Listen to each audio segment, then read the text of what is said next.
बहुत समय पहले की बात है। एक समृद्ध राज्य में हरिपाल नाम का एक साधारण लेकिन अत्यंत चतुर किसान रहता था, जो अपनी छोटी सी खेती पर मेहनत करके ईमानदारी से जीवन बिताता था।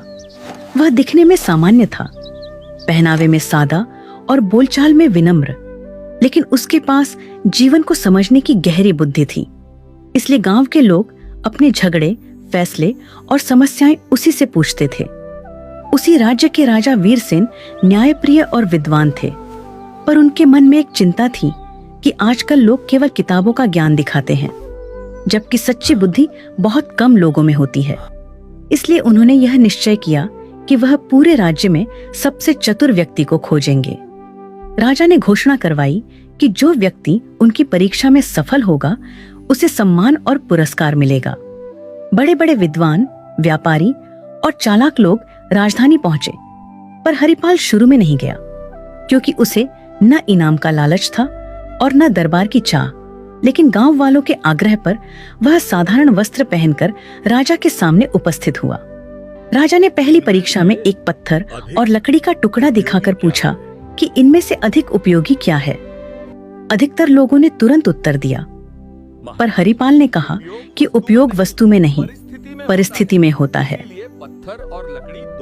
यह उत्तर सुनकर राजा प्रभावित हुए।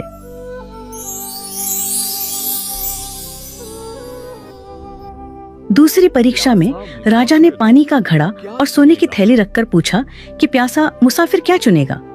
जहां लोग धन की ओर झुके, वहीं हरिपाल ने कहा, महाराज, जीवन रहेगा तभी धन काम आएगा। और राजा और प्रसन्न हो गए। अब तीसरी और सबसे कठिन परीक्षा आई। राजा ने आदेश दिया कि सभी लोगों को एक रात महल के बगीचे में रहना होगा और सुबह तक ऐसा फल लाना होगा जो न जमीन पर गिरा हो और न ही बहुत ऊंचाई पर हो। साथ ही किसी भी पहरेदार को नाराज नहीं करना होगा। बाकी सब लोग इस परीक्षा को नामुमकिन मानकर पीछे हट गए, पर हरिपाल ने हार नहीं मारी।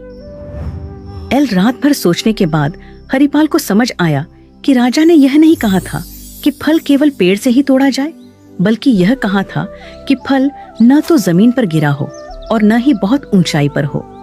सुबह होते ही उसने महल के बगीचे में लगे फूलों के पौधों और झाड़ियों को ध्यान से देखा। तभी उसकी नजर एक अंगूर की बेल पर गई, जो दीवार के सहारे छड़ी हुई थी। उस पर फल यानी अंगूर जमीन से ऊपर था, लेकिन किसी ऊंचे पेड़ पर नहीं। हरिपाल ने पहरेदारों से विनम्रता से पूछा कि क्या वह उस बेल के पास जा सकता है, क्योंकि वह राजा की आज्ञा का पालन कर रहा है। उसकी शांति, नम्रता और सच्चाई देखकर पहरेदारों ने उसे रोकने के बजाय रास्ता दे दिया। हरिपाल ने बिना किसी नियम को तोड़े बेल से फल तोड़ा और दरबार में ले आया।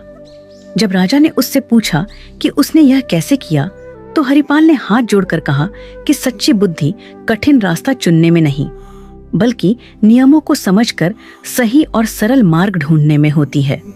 यह सुनकर राजा वीरसेन अत्यंत प्रसन्न हुए और उन्होंने घोषणा की कि हरिपाल ही सच्चा चतुर है, क्योंकि उसने ज्ञान, धैर्य और व्यवहार तीनों का संतुलन दिखाया है। राजा ने उसे सोने का पुरस्कार दिया, लेकिन हरिपाल ने उतना ही सोना लिया जितना गांव में कुआं बनवाने के लिए आवश्यक था, और बाकी लौटा दिया। यह देखकर राजा ने कहा कि जो बुद्धि दूसरों के भले के लिए काम आए, वही सबसे बड़ी बुद्धि होती है। हरिपाल सम्मान के साथ अपने गांव लौट आया और पहले की तरह